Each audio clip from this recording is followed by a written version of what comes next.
The Four Fields. Thanks for opening up this MP3 file. It accompanies the small slip of paper I've given you titled The Four Fields.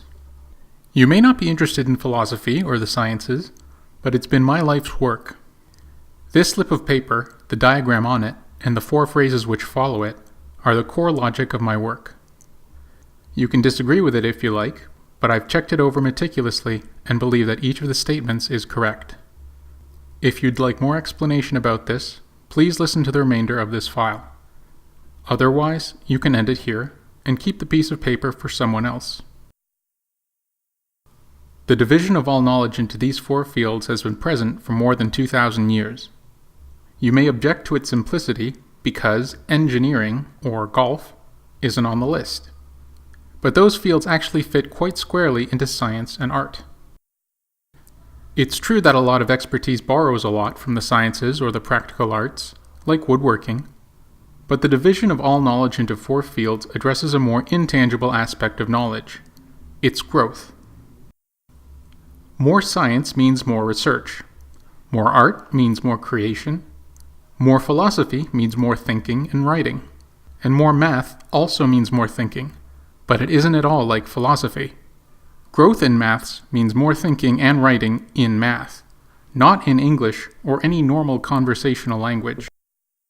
This study of the growth of knowledge matters because if we can crack the code for the best conditions for each of the four fields, we can potentially supercharge the growth of our knowledge.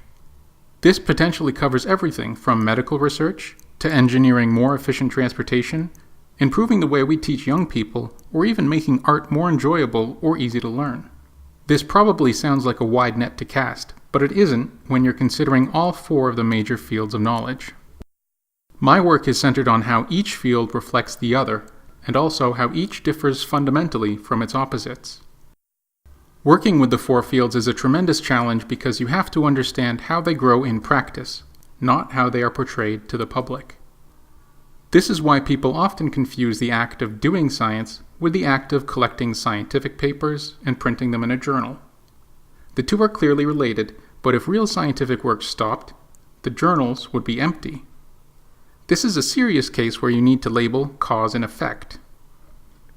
The cause of scientific work is difficult, repetitive research, informed by the best existing knowledge in that field. That's how science grows. It isn't by just reading or producing journals, or getting mentioned on the evening news, or even getting money for new equipment. Those things matter, but actual scientific work is hard for any non-scientist to understand. It's similar for the other four fields. Actually doing the work of expanding the field is virtually always a hard slog of one type or another. Philosophers and artists would seem to have the easiest job, but those fields can often have very low standards. The best art and the best philosophy can be complex, rich, and challenging. And similar to cooking, excellent creations can be a total surprise, while incompetent work can be, well, disgusting. The sciences and maths are a very different story. Compared with philosophy and art, they seem austere and rule-driven. And it's true, but before I go further, I have to mention work that I'm building on. This is the work of Thomas Kuhn, and his great descriptions of paradigms. I mention his name because you're probably already familiar with the word paradigm. Most people have heard of it, or read it somewhere, and know it has to do with knowledge. If you've already read his breakthrough book, The Structure of Scientific Revolutions, then you get an extra point. It's a book that's all about how science grows and how other types of knowledge grow. My work is reliant on a lot of his ideas, but not entirely. His work was brilliantly written and had ironclad historical citations. It compelled even hardline physicists, who value mathematical precision over most food and sometimes air. But my work is spatial. It's spatial philosophy. And that's why the slip of paper you have is so important. It's important because it's the only space I know of where each of the four fields shows its inverse relations. Philosophy and math grow in the mind. That is their petri dish, their medium. If all mental work, practice, and mulling over were to stop, those fields would become frozen. They would die. You can test me out on it, but I'm quite confident that it holds. The writing and sharing of ideas is part of these fields, but it is not their source. The mind is. Art and science, a difficult but crucial dichotomy, are often paired to display a full breadth of human pursuit and consumption. People enjoy art and can create it easily, even if the effects are not astounding.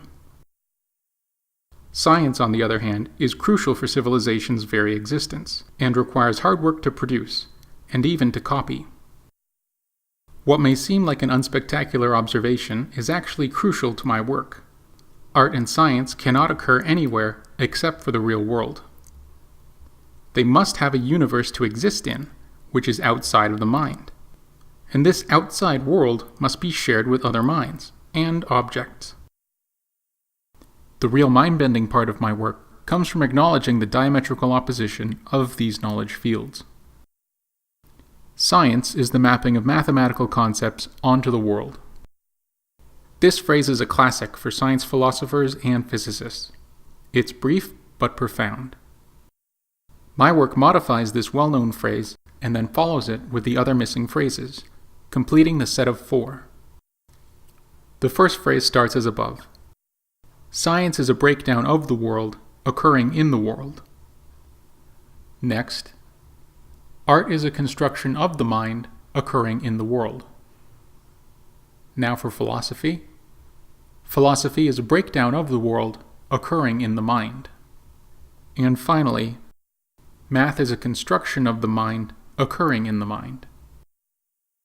This 4-part inversion is crucial because it shows how strong the mind can be in each of these realms, but also how distinct each field is in its area of application. My work is based on a spatial analogy, a model, which was designed to solve paradoxes and conceptual conflicts. But this diagram provides a fascinating new way to look at the 4 fields.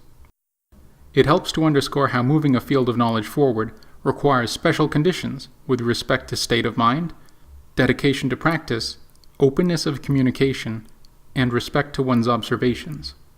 I could go on further about the clarity this 4-part dichotomy provides, but first I'll detail why I've used the terms synthesis, or synthetic, and analysis, analytic. Synthesis and analysis, in philosophy, basically refer to creation and breakdown. The important thing is that philosophy concerns itself with what happens in the mind, that is to say, conceptually. The reason this matters is that watching someone create something in the real world is easy, but watching them create something in their mind is impossible. Nevertheless, we know and agree it happens because we each do it ourselves by thinking.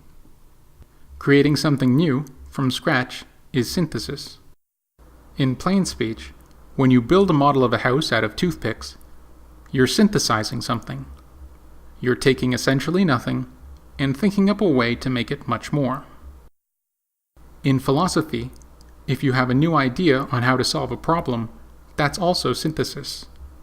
But the important part is that it's synthesis even if you haven't written it out yet or talked about it with someone. In philosophy, synthesis is the making of ideas in the mind, with no other proofs required. Analysis is the opposite, but in philosophy, it is much more work-intensive. Good analysis means taking a whole idea and carefully breaking it down so that you understand all its details and know exactly how to put it back together. It's similar to repairing a car that has been in a serious accident. A good mechanic knows how to disassemble the car carefully, replace its damaged parts with identical working ones, and then reassemble it in perfect working order. Careful analysis is like that. It can be much more work than thinking up just one idea, and it's almost impossible to do without taking notes, just for memory. Analysis in philosophy can seem easy because there aren't any rules. Professional philosophers actually do have to follow rules, many dozens of them, but philosophy is, often unfortunately, permitted to anyone who can think. That includes armchair philosophers, anyone with an opinion. To get back to the diagram of the 4 fields, the separation between analysis and synthesis is meant to reinforce the space itself. It is a space describing the distance between the self and the world, the mind and reality. The division between the two marks out where we stand, as thinking individuals in a physical world. What is more important is that, after the labels, we start to treat the space as one which can illustrate the progress of thinking, paradigms. By agreeing on a space like this one, we can start to describe important ideas with something like a map. This has been the core pursuit of my work for over a decade, figuring out how an illustration can accurately depict abstract concepts, but not in math symbology, which is two-dimensional and linear. My models, technically called spatial analogies, provide spaces designed to trace the growth and even the competition of ideas with branching structures. The details are highly abstract, but they are meant to allow the utmost precision, a precision of describing paradigms. This model of the four fields was meant to provide the best framing possible for the description of paradigms, especially scientific ones. Beyond this is work which needs to happen with the largest possible consensus, something I can't produce on my own. But if the idea still interests you, please stay tuned to my work. Thank you for your time.